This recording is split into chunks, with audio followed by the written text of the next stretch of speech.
Begitu kuat, iman tidak tergoyahkan ketika mendengar mama di Aceh nangis-nangis sama dengan mama saya. Mama Bang Dedi saat ini Bapak Ibu lagi sakit di Aceh.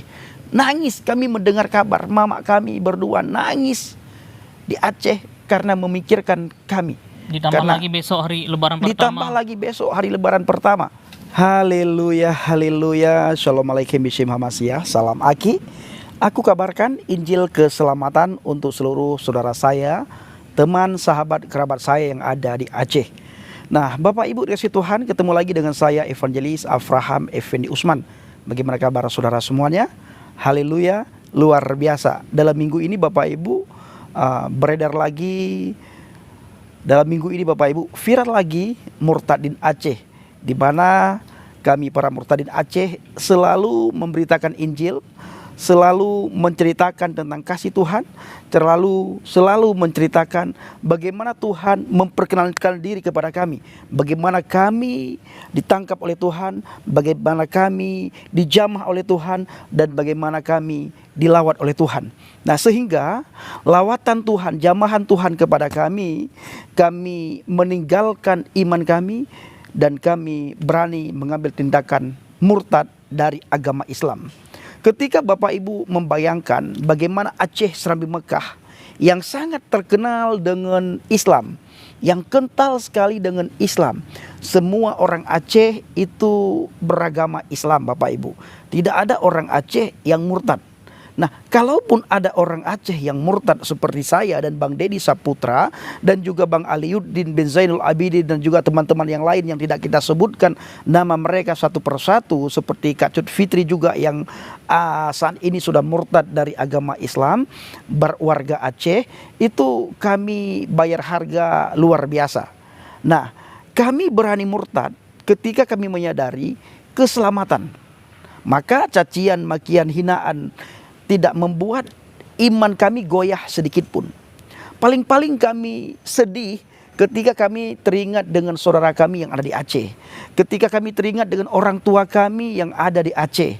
Karena kami tidak bisa kembali lagi ke Aceh. Jadi ketika saudara mendengar Aceh, itu sudah otomatis yang ada di dalam pikiran saudara semua adalah Aceh itu mayoritas Muslim. Tetapi Bapak Ibu, saat ini sudah banyak sekali orang Aceh yang sudah percaya kepada Yesus Kristus. Nah, saya ingin sampaikan satu hal kepada teman-teman semuanya. Tuhan tidak senang dengan orang yang pindah agama. Tuhan tidak senang dengan orang yang pindah agama. Termasuk saya, Tuhan tidak senang sekalipun saya pindah dari agama Islam masuk ke agama Kristen. Apa yang membuat Tuhan senang? Nah, ini sangat penting Bapak Ibu. Yang membuat Tuhan senang itu adalah ketika ada orang yang bertaubat. Ketika ada orang yang bertaubat, disitulah ada sukacita di surga. Ada satu sukacita di surga, malaikat bertepuk tangan di surga ketika melihat ada satu orang bertobat. Bayangkan Bapak Ibu, satu orang bertobat membuat seluruh isi surga bersukacita, bersorak-sorai, beriang gembira. Ada dalam penuh dengan damai sejahtera, sukacita yang meluap-luap ketika ada orang yang bertobat. Bukan orang yang pindah-pindah agama, tetapi orang yang bertobat. Pertobatan pertama itu adalah ketika seseorang mengakui Yesus Kristus sebagai Tuhan dan Juru Selamat. Pertobatan yang kedua, ketika orang tersebut tinggal di dalam firman. Pertobatan yang ketiga, ketika orang itu mengakui dosa dan tidak lagi melakukan dosa dan selalu diperbaharui oleh firman, sehingga semakin hari semakin baik, semakin hari semakin baik, sampai semakin hari semakin sempurna, dan sampai semakin hari semakin serupa dan segambar dengan firman. Apanya yang serupa dan segambar dengan firman? Sifat-sifat Tuhan itu akan tertransfer kepada diri kita ketika kita berada di dalam firman. Sifat kasih, sifat pengampunan. Maka Bapak Ibu ketika melihat caci maki, hinaan di kolom komentar Injil Habaget, kami tidak pernah sekalipun membalas cacian, hinaan, makian tersebut. Kenapa? Kami sudah selesai dengan diri kami sendiri. Kami sudah diperbaharui. Kami sudah terlepas dari ikatan-ikatan maut dan ikatan-ikatan agama serta ikatan-ikatan cacian, makian, hinaan maupun hal-hal duniawi. Maka yang ada pada kami saat ini ketika dicaci maki, kami mengampuni. Kami selalu berusaha mengampuni orang-orang yang menghina dan mencaci maki kami, mengampuni orang-orang yang mengolok-ngolok kami. Selalu kami ampuni Bapak Ibu. Bahkan kami mendoakan mereka supaya mereka semakin dekat dengan keselamatan, supaya mereka Tuhan jamah, supaya mereka Tuhan lawat. Ketika mereka dilawat oleh Tuhan, dijamah oleh Tuhan, saya sangat bersuka cita karena mereka tidak akan bisa melawan lawatan Tuhan. Mereka tidak akan bisa melawan jamahan Tuhan. Dan mau tidak mau, bila hari ini mereka menghina mencaci maki saya, nanti orang yang mencaci maki dan menghina saya akan berada bersama-sama dengan saya, memberitakan Injil bersama-sama. Betapa banyak Bapak Ibu orang Aceh yang secara diam-diam bertemu dengan saya, yang sampai saat ini sudah percaya kepada Yesus, bertaubat, menerima Yesus Kristus sebagai Tuhan dan Juru Selamat. Dan mereka tidak lagi hidup di dalam dosa, mereka tidak lagi hidup di dalam ikatan agama, dan mereka tidak lagi hidup di bawah bayang-bayang maut. Serta mereka tidak lagi dipimpin oleh guru palsu maupun nabi palsu dan pengajar-pengajar palsu. Yang ada adalah mereka sukacita ketika mereka mengenal keselamatan. Di bawah kolong langit ini, kata kitab Kisah Para Rasul, tidak ada nama yang bisa menyelamatkan umat manusia selain di dalam nama Yesus. Nah, seperti saudara kita ini. Ayo bang, sini bang. Nah, pakai mix. Masya Allah, orang Aceh.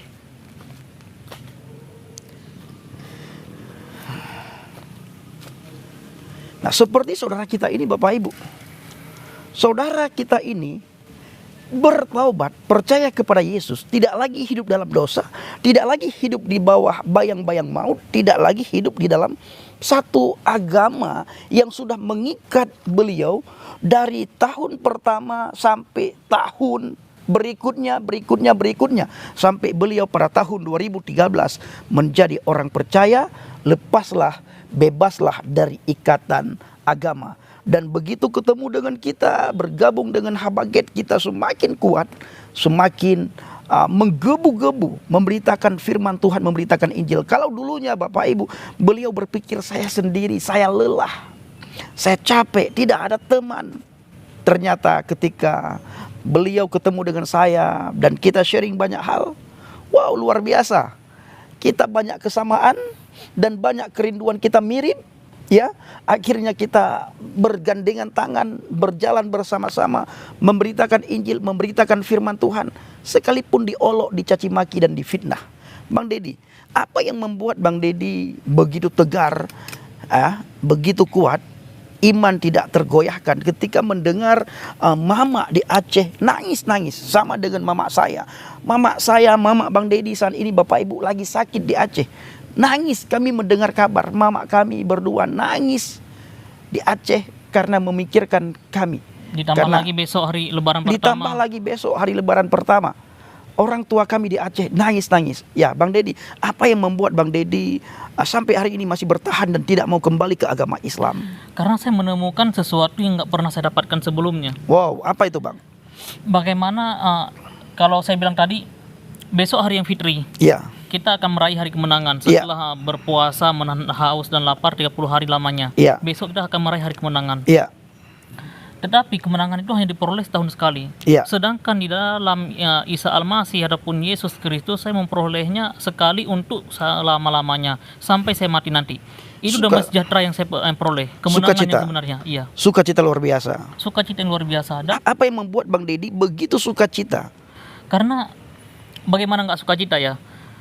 Saya melakukan sesuatu untuk supaya jiwa saya selamat. Betul. Jika tubuh saya jaga, bagaimana dengan jiwa saya besok? Betul. Tubuh saya ada akhir. Betul. Bagaimana dengan jiwa saya akan kekal besok? Roh juga. Roh juga.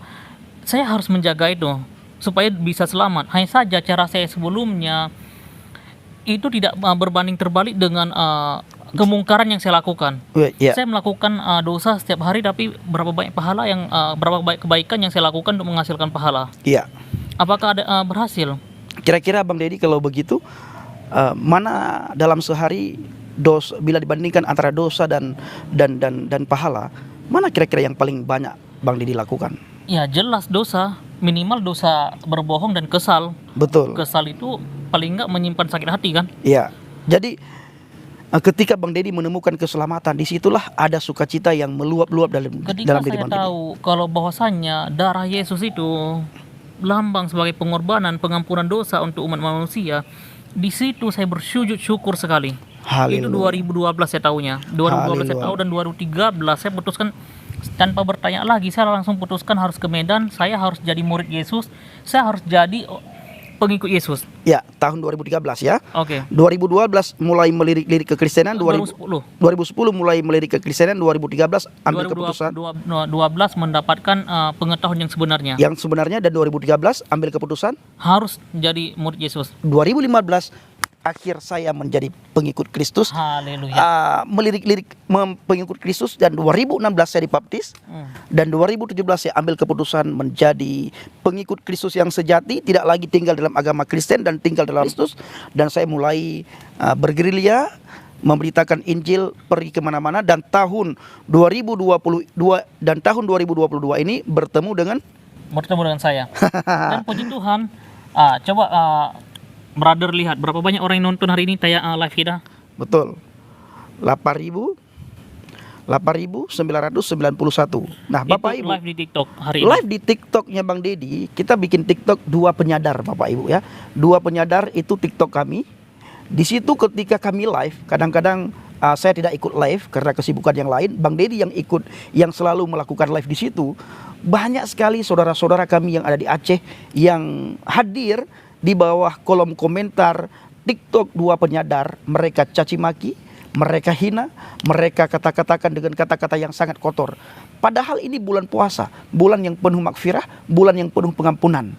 Di mana letak makfirah dan pengampunan yang mereka dapatkan setelah di saat mereka mencaci maki, menghina dua murtadin Aceh. Di satu sisi mereka menghina, mencaci maki, di satu sisi mereka tetap menonton live kami. Ketika mereka menonton live kami, telinga mereka mendengar apa yang kami sampaikan. Apa yang kami sampaikan? Keselamatan itu tidak ada di luar Yesus. Keselamatan tidak ada di dalam agama. Keselamatan tidak ada di dalam organisasi. Keselamatan hanya ada di dalam Adonai Yeshua HaMashiach, Jesus Christ. Di luar itu sia-sia. Ingat, saya ulangi, hidup sia-sia, mati binasa. Mati binasa. Nah, saudaraku para pencinta Syenak Jelah Baget, inilah yang membuat kami sukacita ketika menemukan satu pribadi yang menyelamatkan umat manusia. Yesus Kristus namanya. Haleluya. Bapak Ibu yang kasih Tuhan, inilah video singkat dari kami. Dan kami ingin sampaikan kepada teman-teman semuanya yang ada di Aceh, sekalipun saudara menghina, mencaci maki kami selalu berdoa kepada Tuhan supaya Tuhan menjamah saudara, Tuhan melawat saudara, dan Tuhan memperkenalkan diri kepada saudara, dan Tuhan menyelamatkan saudara, sehingga ketika saudara mati, saudara diselamatkan, berada di dalam surga bersama dengan para saleh-saleh Tuhan. Terima kasih. Shalom alaikum bishim Mashiach. Salam Aki. Aku kabarkan Injil keselamatan untuk seluruh warga muslim, terutama untuk Aceh. Silakan pesan 1 menit Bang. Di bulan yang penuh dengan makfirah ini, nyatanya banyak orang yang tidak melakukan sesuatu dengan penuh rahmat. Masih saja melakukan sesuatu yang penuh dengan kesia-siaan, dan itu sangat disayangkan sekali. Bagaimana bisa besok hari saudara akan merayakan hari kemenangan jika hari ini saudara tidak melakukan sesuatu untuk memerdekakan diri? Kemenangan sejatinya bukan kemenangan ketika saya sanggup menahan haus dan lapar. Jika hanya sekedar sanggup menahan haus dan lapar, maka orang-orang yang ada di Somalia, Afrika lainnya, mereka hari ini juga sangat kelaparan dan kehausan. Bahkan hari-hari sebelumnya juga. Bahkan mereka melewati tahun demi tahun, puluhan tahun dalam keadaan yang seperti sekarang ini. Jadi jika saudara hanya melakukan ibadah hanya untuk menahan haus dan lapar, sia-sialah ibadah saudara.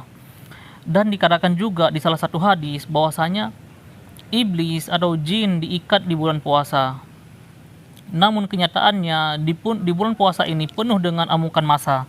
Bagaimana bisa Bang Adi Armando yang juga seorang muslim, sejatinya seorang muslim, tetapi juga disiksa di bulan puasa. Dan bagaimana bisa fitnah-fitnah bertebaran kepada para murtadin juga di bulan puasa. Ada yang berkata kami pendeta besar. Saudara perhatikan kalau saya seorang tukang kebun dan Brother Effendi juga seorang pekerja biasa. Kami bukan pendeta dan kami bukan orang yang lain. Tetapi untuk memberitakan Injil itu bukan tugas satu golongan saja. Karena di Alkitab tidak pernah dikatakan tugas pendeta untuk menyampaikan Injil. Tetapi menyampaikan Injil tugas semua orang yang percaya. Termasuk saudara-saudara yang menonton video ini. Tugas saudara juga untuk menyampaikan Injil. Jika saudara hari ini tidak berani memberitakan Injil dengan mulut saudara, maka saudara boleh menggunakan kelakuan saudara. Bagaimana perilaku saudara sehari-hari di lingkungan saudara. Itu juga menggambarkan Injil yang saudara imani. Jadi itu hal yang saya dapat sampaikan. Biarlah kiranya pada esok hari kita boleh memperoleh kemenangan yang sejati. Kemenangan lahir batin, bukan hanya sekadar merayakan Idul Fitri, Fitri yang berdasarkan nama seorang perempuan, tapi Fitri yang benar-benar Fitri, Fitri lahir batin. Fitrah, kembali ke fitrah, kembali ke suci. Nah, saya juga ingin sampaikan satu hal lagi ya. Ini sudah menahan lapar dan haus selama berapa lama? 1 bulan. Ya. Hari ini terakhir. Jangan sampai besok ketika Anda kembali ke fitrah, kembali ke fitri, itu main bawa pacar, bawa cewek laut. Bawa cewek ulah. Yang dibawa juga si Fitri. Yang dibawa juga si Fitri. Makanya saya bilang tadi, Fitri jangan hanya sekedar nama seorang perempuan Fitri, tapi benar-benar fitrah. Oke, terima kasih.